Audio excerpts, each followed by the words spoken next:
نقولها بس ننوه شيء كذي. إمام بكري شاعرة مصرية. أنا وايد أحب الشاعرة هذه. نعم.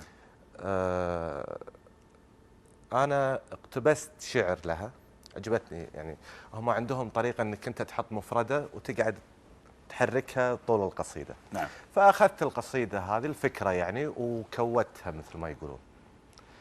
فتقول فيكم شيء؟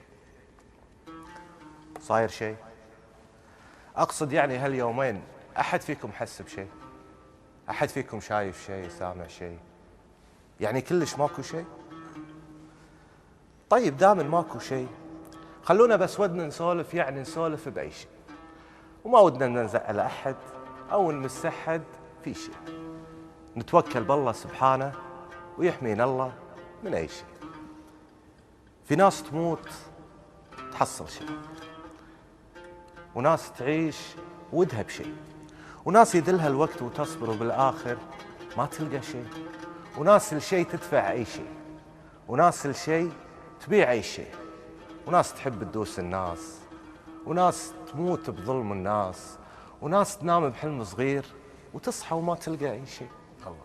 وفي واحد يعطي لك شيء وهو محتاج لهالشيء، وواحد ياخذ منك شيء وهو عنده 100 شيء. واحد واطي لكن واصل، واحد منصب لكن فاصل، واحد اسمه هيبة ومركز وهو ما يسوى له شيء. للحين احنا قلنا شيء؟ لا. اقصد خربطنا او شيء؟ لا. يعني نكمل ماكو شيء. يقول لك بالديرة شيء صاير سعره 100 وشيء، والشيء متروس بهالديرة وباعوه وما شفنا شيء. اقصد يعني شو اللي تغير لما سعر الشيء يتغير؟ انتوا شفتوا تغير شيء؟ لا.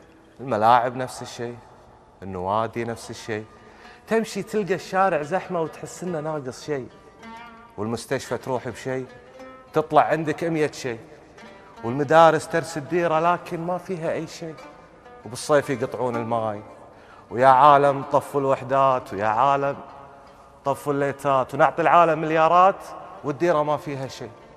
ولا يمكن هم الصح واحنا اللي ما نفهم شيء؟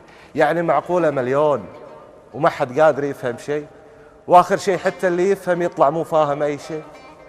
انت ايش رايك؟ صاير شيء؟ والله من اول ما شفتك وانا قايل عندك شيء، بس تبي رايي خليك مثلي وسوي نفسك مو فاهم شيء، واللي يسألك قول له يا اخي فكني ما ادري عن شيء، ولا قول له ماكو شيء.